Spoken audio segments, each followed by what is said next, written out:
answer me one question, yes or no. Have you seen any signs of change in the market as a result of what the economic conversations that we're hearing? Put it in the chat, yes or no. And then while you're doing that, I want to go around the room. So I want to introduce my guest today. Simon, if you could start, tell us just who you are and what you do. I am the MD of Precision Sourcing here in Sydney, and I run the business day to day. And we specialize in SAP, data, which they call data here, engineering and cloud, and project services. Amazing. Yeah, we have two people in Australia, both English, just so you know. And we say data for sure. Kyle, we'll move over to Spain this morning in your beautiful hotel room. Tell us. That's awful, isn't it? Apart from waking up hungover, what do you normally do?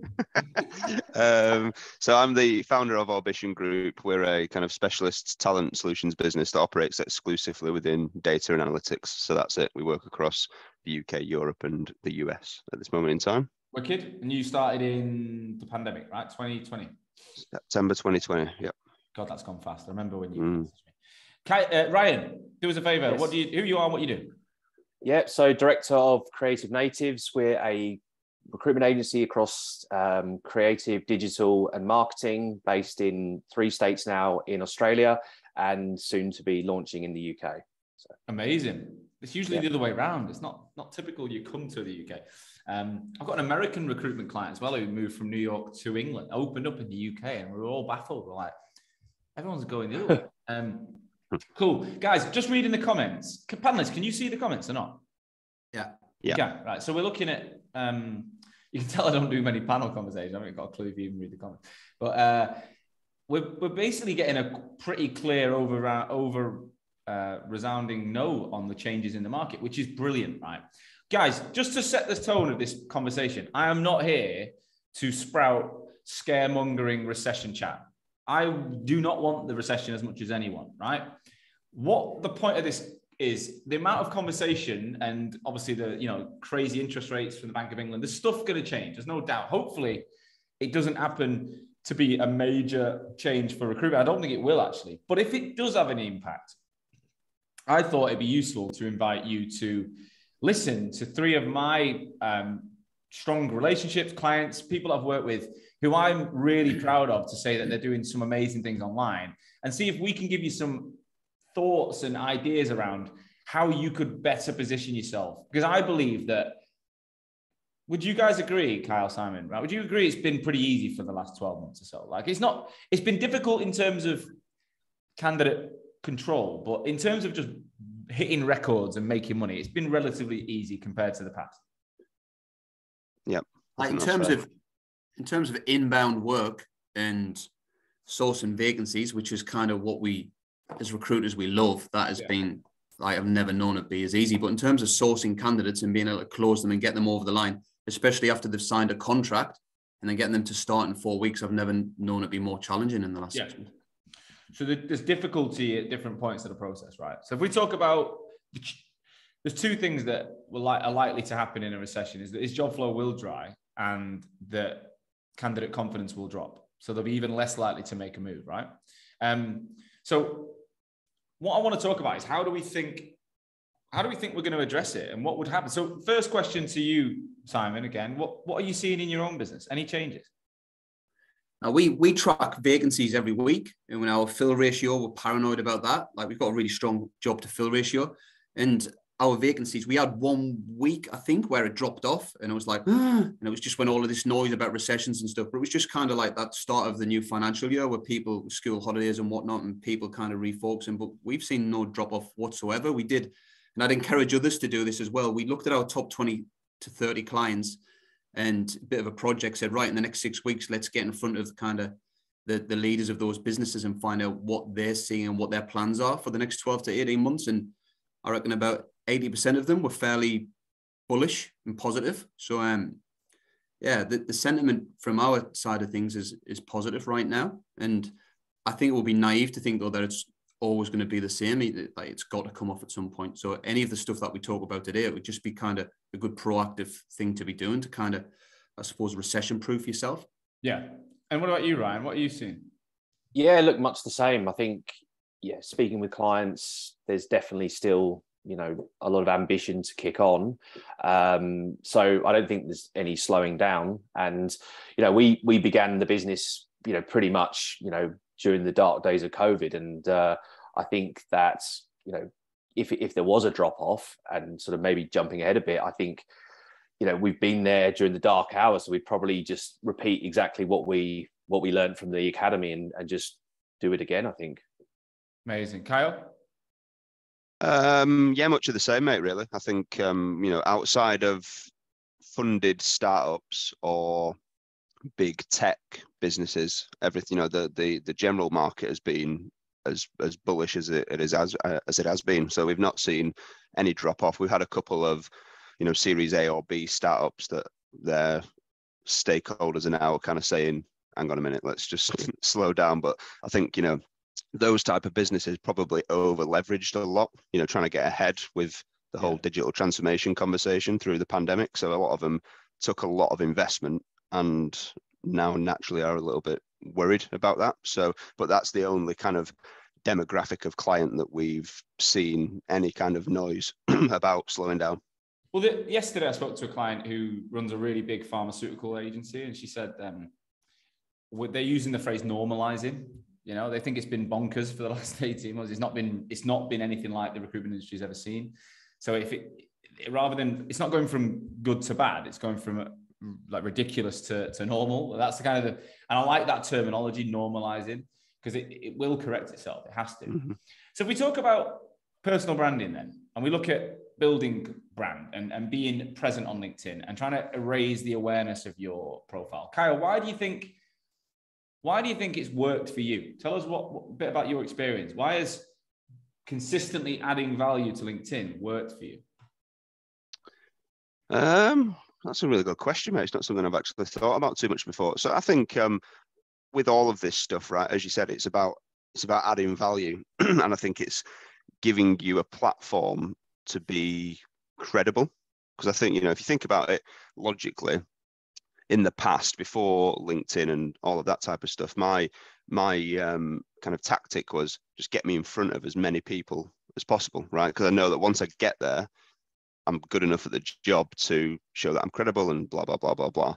I think obviously things like LinkedIn just give you a platform to show that you know what you're talking about and gives you that credibility to kind of get there. And I personally think that's, the amount of work, as we said on our podcast, right, that we recorded not too long ago, again, it's 100% of our work comes inbound from those types of things. And some of, some really big contracts signed based on, people I've never even spoken to or heard of or not connected on LinkedIn. So I think it gives you a platform to be credible. And I think, if you go through a recession where job flow does start to dry, being credible and being the name that people know and remember is probably one of the biggest things that I'd encourage people to be doing, in my opinion. I think we said on our podcast, I'd double down on that immediately, even more so than what I do now. Yeah. Peter Billings just wrote, tech candidate over the weekend. Cheers, I'll be in touch next week. But due to the current climate, I may be better off where I am. Yeah. So that's the first sign of candidate change, which again, could be a bit normal. And I'm not here to say what will happen or not happen, because I'm not an economist, but we've got to expect that it could get more difficult. What do people say? Hope for the best. Expect the worst and hope for the best, right? That's a positive way of looking at it. What about you, Ryan? What impact has building the brand? Is you, like I say, a couple of years old as a business, relatively new. I feel like I see everything you do. Obviously, we're connected and we've worked together, so the algorithm will show me. But what impact has it had on you to date by being so vocal? I think probably the biggest impact is the majority of leads are now coming inbound. So when a client is coming to us and saying, hey, I've seen you guys, we like what you're about, it kind of takes that element away of having to try and convince them to work with us. There's very few clients that are going to try and whittle you down on price after they've come to you because they've seen what you can do. So I think that's one, but I think also it's actually really helped from a hiring perspective. A lot of the hires we have in the team now have come about through seeing our personality on LinkedIn and gone, okay, you guys seem like a good bunch. Let's have a conversation. And I think we've probably got at least about your internal team, you mean your recruitment? Yeah. So to hires we've made within the organization. And, I think one of the things we say to people when they're interviewing with us is, first and foremost, our strategy is content creation. So, instead of business development calls, that's something you've got to be very comfortable with, to the point where we would estimate that at least a quarter of the week is spent from our consultants creating, researching, and putting together content. And I think that when people find out that about the role, that it doesn't involve, making cold business development calls, it then attracts the type of candidate that we want to work in our organization. Amazing.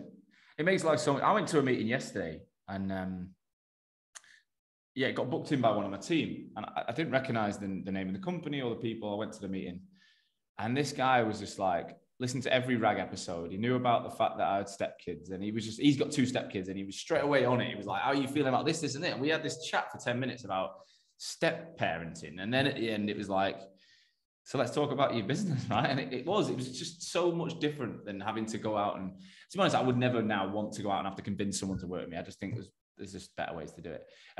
Simon, yours is a bit different because of the scale of the team, right? So Kyle's are now around 10. I think Ryan's quite similar. Both of them have been incredible personally, and now it's about getting others to do it. Whereas we've been working together a long time, and you've really focused on not only you, but the team. So what impact would you say the team have had as a business on raising their awareness over the last 2 years, coming out of an economic downturn? What impact has it had on the team? Yeah. So no, how has the whole team doing it had an impact on the business, is what I'm saying.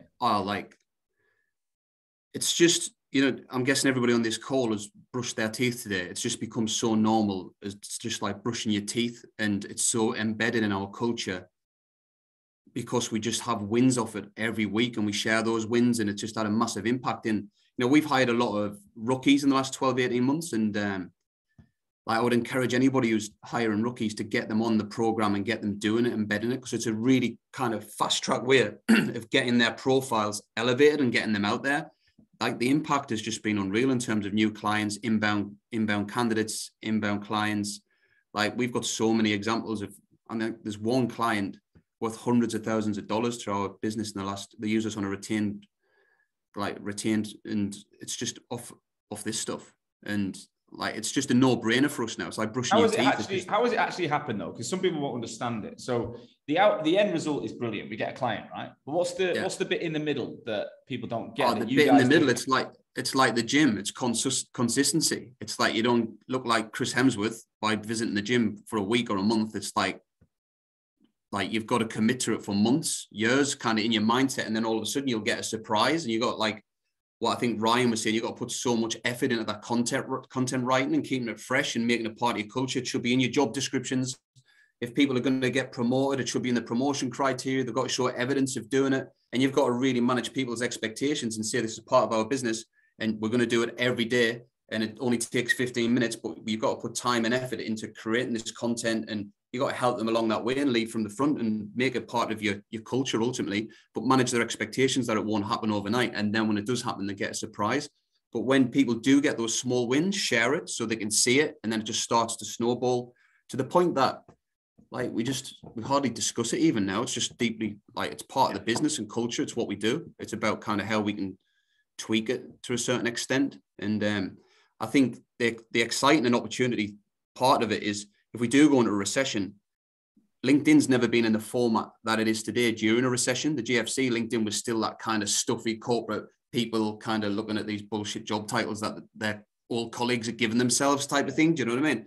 Whereas now there's an opportunity there. And I think there's 31,000 agencies in the UK alone. And I know sometimes on your feed, it seems like everybody's doing Hoxo, but they're not. And how many people are doing Hoxo properly and really putting the time and effort into it, So I think there's a massive opportunity to just do exactly what Kyle and Ryan have talked about. Roland just mentioned a point there, and bang on. So Roland, my vision for this, and I think the guys hopefully agree, is that if a marketing team tells the recruitment team what to post, put this out today about fucking International Women's Day, put this out about Pancake Day, put this article out about data and analytics. Like, you're basically giving someone something, you're forcing them to do it, and they might begrudgingly post it or share it or click like, but they're not going to give a shit. Whereas my mantra is, if you can get your individual people to turn their phone calls into their content, then it becomes about them and their knowledge and their market, because they're paid to grow their network. They're being paid to connect every single day. And I guarantee, just let us know in the chat, guys, how many people are in your agency that you work for? How many people are in the agency? How many consultants you got? Typically, you know, some agencies have ridiculously big followings on the company account, but if you took every person in the company who's forward facing and then look at their individual followings and connections, the number might be bigger, might not be, but I guarantee it'll be more engaged, right? Because they've chosen to connect. So Roland's, but how have these businesses on the Zoom achieved their KPIs in line with this? I'll ask you that, Simon. How do your teams achieve KPIs with this? And what KPIs do you set? So the KPI, when they do their review on a Monday, it's like, right, what's your content plan for this week? One a day. One a day is the kind of expectation. PVC, one personal, one valuable, one credible. And when somebody joins the business as a rookie, we put them on a Hoxo, but we don't task them with posting it all for that first 2 or 3 months. We get them on Hoxo, get them to build their community and audience. Yeah, they'll like and kind of comment on their colleagues' posts. And then when I get to about 3 months in and they've hit that 1,000 connections or followers, I then get them to present back to me their understanding of Hoxo. So I understand that they understand the methodology and what it's all about. And then I do a deep dive with them, and we go and create a bank of content to kind of hold their hands through that first maybe 5 or 6 weeks of kind of content. So they've got a bank there. And I ask them the questions that you ask on the course, you know, that personal stuff, the valuable, the credible, and help them with that. Around the valuable, the struggle. So we use some of the kind of business stuff there around our ratios and sharing wins. Yeah. And then, you know, when they've placed a few people, you then say, right, get yourself on a video with that candidate or that client and talk about the experience. And we use Odro or whatever it might be. And we start really encouraging them and pushing them to get that on there. And they've got a probation period at 6 months. And at 6 months, they've got to show evidence of where they've lived and breathed Hoxo and they've had some kind of, they've been brave. So it's kind of there in black and white. It's amazing how you've done it. I don't know, some other businesses are a bit more relaxed. They're like, look, it's a tool, we want to give it you. But you've decided this is your culture, right? This is the culture you want to create. Yeah. Now, in a recession, if we do get into a recession, then even if it's just you, Simon, you just said it's just me in October, that's fine. If it's 450 people, whatever, you've kind of got to decide. At times like that, you have to decide what you want from people. Do you know what I mean? You're not going to leave a load of people in your business in a tough time and go, do what you want. Just do whatever you want. Hopefully you'll get a result. You're not going to do it. You've got to think right strategically. Like Simon, you said 20, 30 customers. We're going to go out. We're going to speak to them. We're going to find out how they feel about the economic climate. And we're going to get that data. That was strategic. That didn't happen by accident, right? So in a tough time, you've got to be more calculated. You've got to be more strategic. You've got to be more thoughtful. And getting individuals in your business to connect with the right people and to share their expertise every day or 3 times a week, try and be more vocal collectively as a business, the views on the business are just going to go like exponentially bigger. It's going to be insane. Yeah. It's insane what can be achieved. So if I look at if it does get really tough, Ryan, what would you do? Again, you can use the academy content or whatever you've learned. What would you get your guys doing? Exactly what we did during COVID. Go even harder on the content and probably post 2 or 3 times a day, because I think there's a tendency to pull back on, you know, making noise when tough times are tough. But I think that's actually a really good way of building brand. So I would just go even harder on the content and even, you know, potentially strengthen our marketing team and go harder at it, because, you know, not to sort of sound distasteful, but, you know, a recession, you know, can be an opportunity for you to raise your presence if done in the right way. So I would just go even harder. I'm just going to show some examples. So I've had a couple of questions there. Like, is this always on video? The answer is no, right? So if I look at, I'm just going to pick on the guys in the group, right? So if I look at Kyle, what a lovely picture, Kyle, and your nice tight polo neck. I have to pay a lot of money for that. Kyle has now been voted in the top 100, Data IQ's top 100 most influential people. He's no one who's outside. I mean, no recruiter's ever been included in this, and it's ridiculous. But if you look at his content, every day he shares different things, 15,000 followers and growing. And I picked on one before. Where was it? Here, look. So I wonder whether we'll get to a point where all these trends we see across data analytics will become BAU. For example, many organizations started in the wrong place with data science when they weren't in a position to leverage it. That made us focus on architecture, governance, and particular engineering. But is this because most businesses are in relevant infancy? Right, I'll be honest, half of this stuff, I don't even know what you're talking about. But let's look at the engagement, right? I'm sure this is a conversation you've had on the phone. Am I right, Kyle?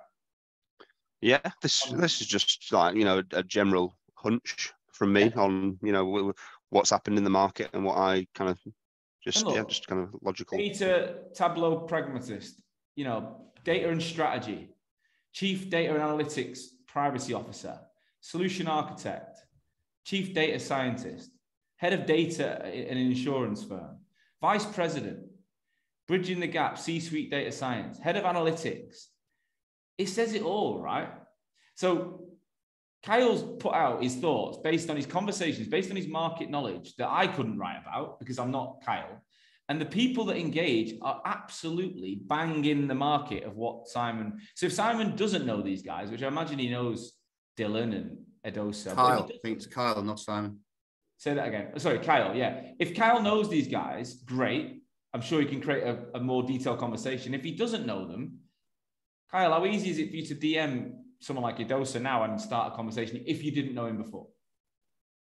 Yeah, and I think that's the whole point, mate, right? Is it gives you, it's just a vehicle to, back to my earlier point of getting on the phone with people. You know what I mean? It gives you a platform to show that you're credible, which then makes it easier to have a connection based on something, right? Rather than reaching out as, I'm a recruiter that recruits in this space and do you want to talk type of thing. Exactly. So Joe asked, is it always on video? No, I think you meant the content that people produce. It doesn't have to be video. It can be written content. I think a blend is good, but I would always start with written content. And if you go straight to video, you're going to miss the trick. I think you got to get your copyright and then you move. If I look at Ryan for a sec, Ryan, your style is usually quite humorous, I think. Like if I take this one, for example, you'll love this candidate. They've moved over from the other side of the world, learned a new language and have 5 years market experience in their home country. They've spent 18 months upskilling on every online course under the sun and are happy to start an entry-level role to get their foot in the door. Client, sorry, I'm really looking for someone with more local experience. Come on, industry, we can do better. Why do you think that? Well, where did the inspiration for that post come from for a start? I mean, it was a real event. We literally had a candidate from South America that was their story, and we were pitching them to businesses, and then actually on the back of it, we got someone saying we'd like to meet that candidate, and we placed them. So wow. It was a double win, really. But what I love about your content is that I always feel like I get to know you a bit. Like you're not overly formal. The whole under the sun. Come on, we can do better. Like you're quite. Is that important to you to try and be authentic and in a style that sounds like you? I mean, often my posts are littered with spelling mistakes because I actually just have to just type them the second I have a conversation because it just feels like I've got to just put it down before I lose that kind of energy. So I just put out whatever comes to mind, usually within 5 minutes. Sometimes maybe it's a bit erratic, but it just feels quite authentic and, is well received because it's, genuine. Yeah. And Simon, you've got guys that are, I always pick on Fiona Glover. I think she's unbelievable. She's been in recruitment, 2.5 years? And to think about the content she puts out. So this one here, so simple. Quick tip for junior developers. Don't put junior on your LinkedIn. Might be unpopular, but I personally don't think it's necessary. If you're coding, then you're a developer, no need to add junior. Curious to know what my dev community thinks. And again, look, developer, what did he write? By that regard, we'll move senior. So he might be challenging a little bit. Then you've got this guy. I agree. He's agreeing with her.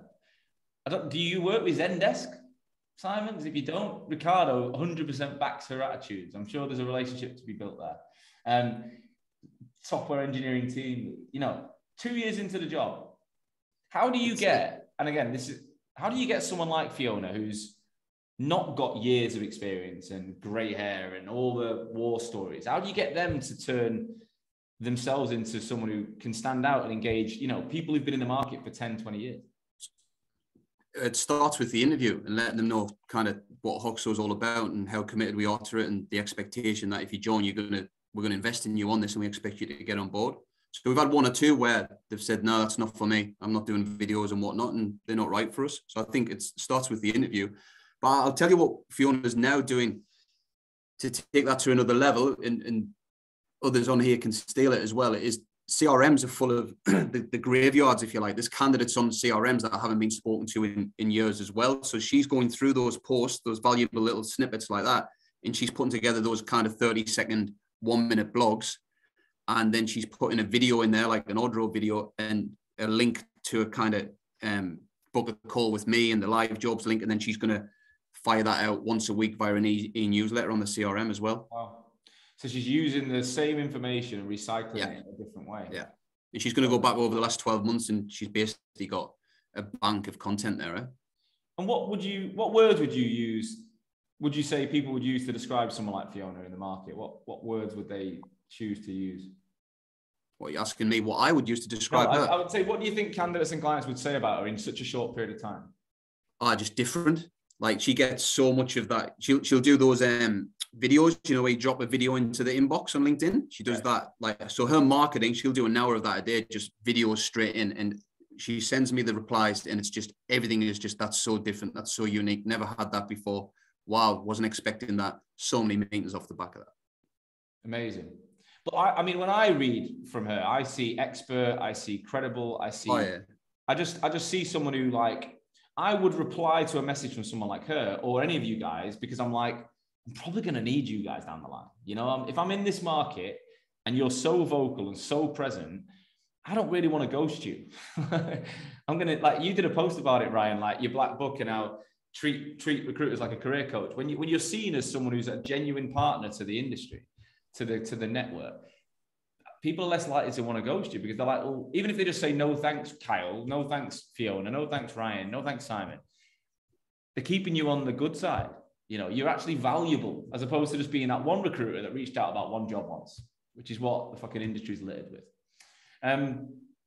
All right, so let's just finish up. I don't want to go too long. A couple more, any practical tips you've got then? So if someone's sat here now, and I'm not saying about going on Hoxo, that's a different conversation, but just if we can give them basic advice, let's get one thing out each that people could start doing in their businesses today that would benefit them. So if I start with you, Kyle, give us something you think any recruiter on this call could implement pretty easily.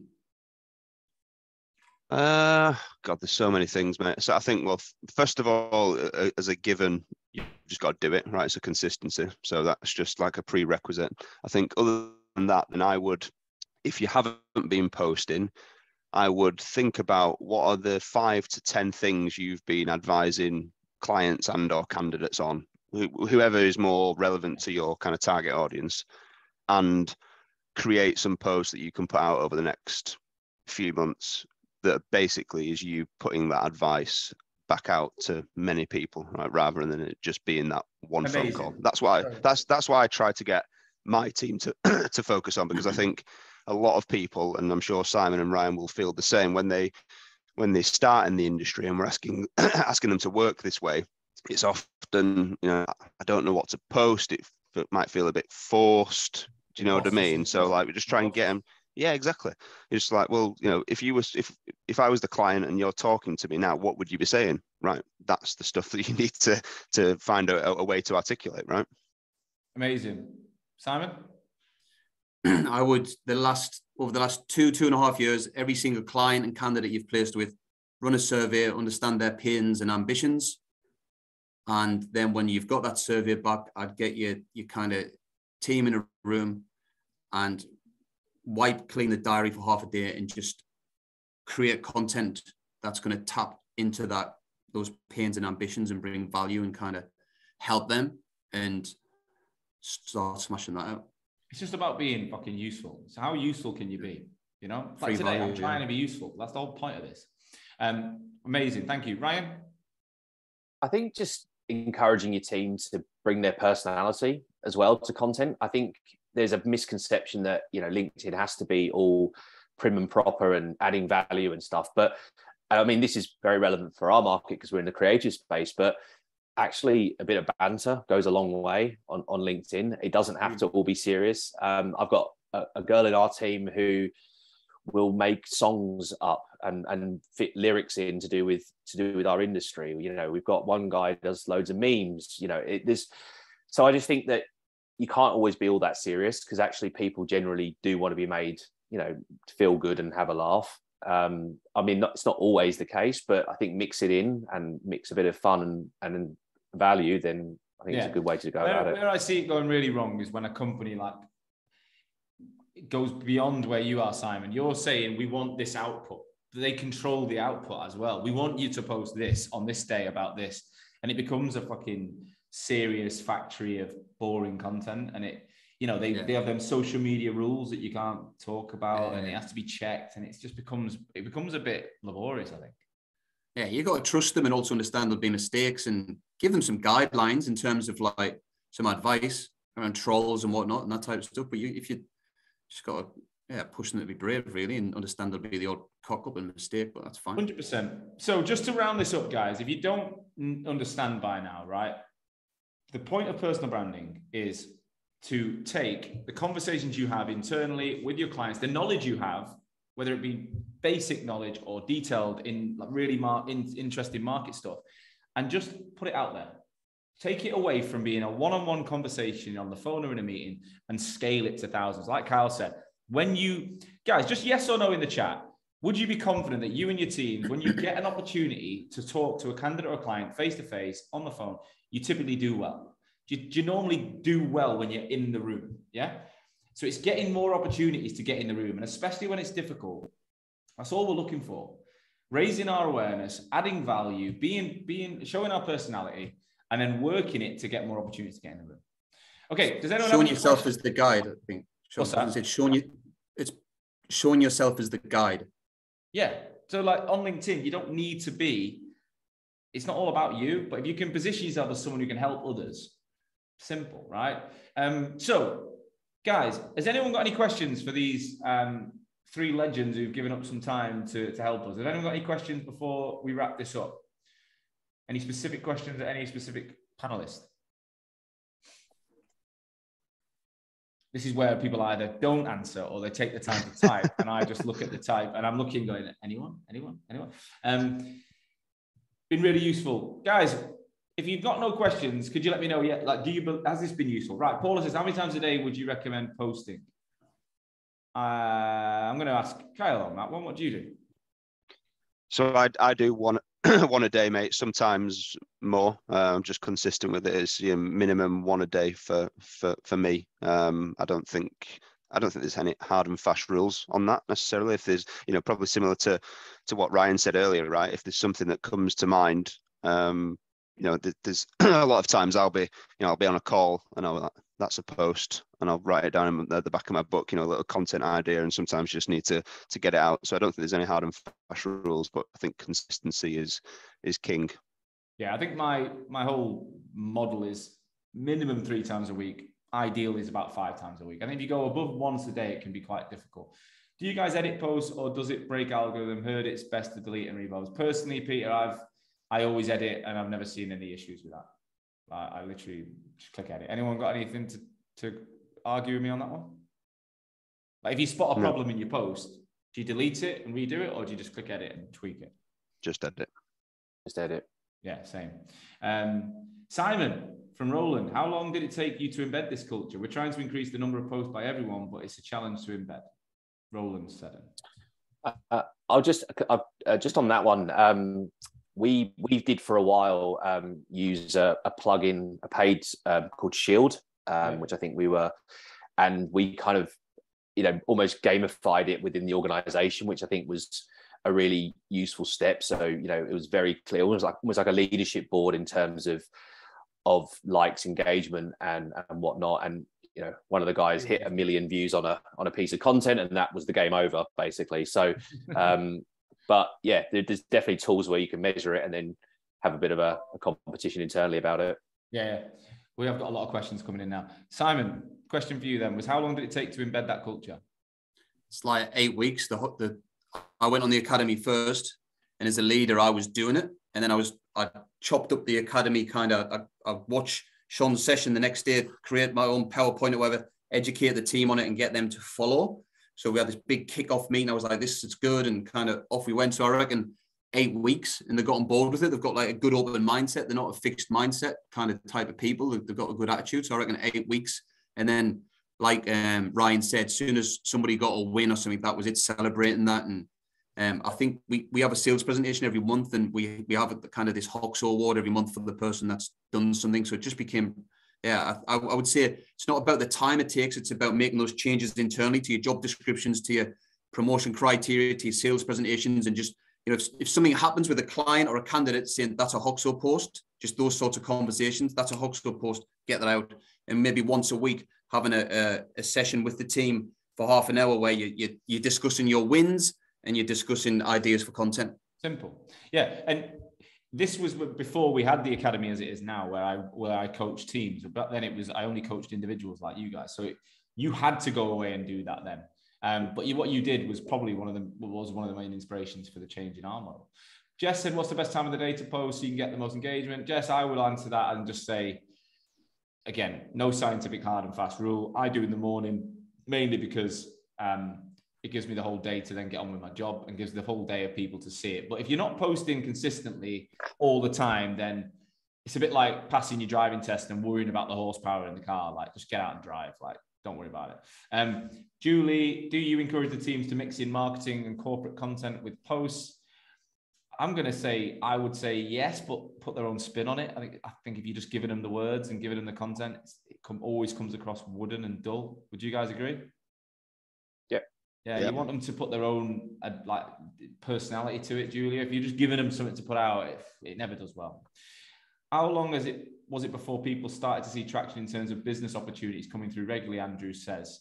Ryan, how long did it take for that for you lot? Immediate, to be honest with you. We are constantly getting messages saying, all I see is you guys on LinkedIn, can we work with you, or can you help me find a job? So yeah, and they're the best leads, inbound, qualified leads. So yeah, I think the main thing is, I think that there's some variables to this. Like, if you're already connected to a decent network of people, like I'm sure Kyle, Ryan, Simon, and a lot of the leadership teams usually are, it shouldn't take too long because you've already got the network. They're going to see it. You're putting yourself out there consistently. Within a month, they'll be like, that if you posted 3 times a week, that's 12 times you've been hitting their newsfeed.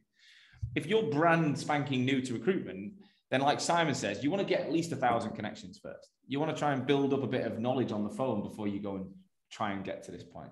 So it is going to be different for different people. Johnny says, do you guys measure PRC's quality of content posting before making hires? Have that as part of your own hiring process being as focused for KPIs? Struggling with that. So I think he means, do we look at what recruiters have done in their current job before we hire them? Is that right? Yeah, I think that's what he means. Yeah. Yeah. Yeah, definitely. I jump on there and see kind of their posts and what they've been doing and kind of how comfortable they've been with it. And straight away, you can generally see, all right, this person's active on LinkedIn, but obviously they're not following the Hoxo methodology. So it's kind of, you see an opportunity really, whereby in the first 8 weeks of them joining, you can upskill them. So you talk about that in the interview, definitely. Yeah, they're trying, aren't they, at that point? They're trying. Yeah, they're trying. It's like a foundational layer, isn't it? Most often you'll probably see nothing, jobs being posted. So there's not a lot you can work with. Simon, lots of human stories of people being vulnerable on LinkedIn about mental health and stuff. Have you found employees being uncomfortable about creating content around this for themselves? I'll start, but I do think this is one for us all to maybe have a go at, right? My take on this is not everyone needs to go as deep as everyone else, right? We're all different.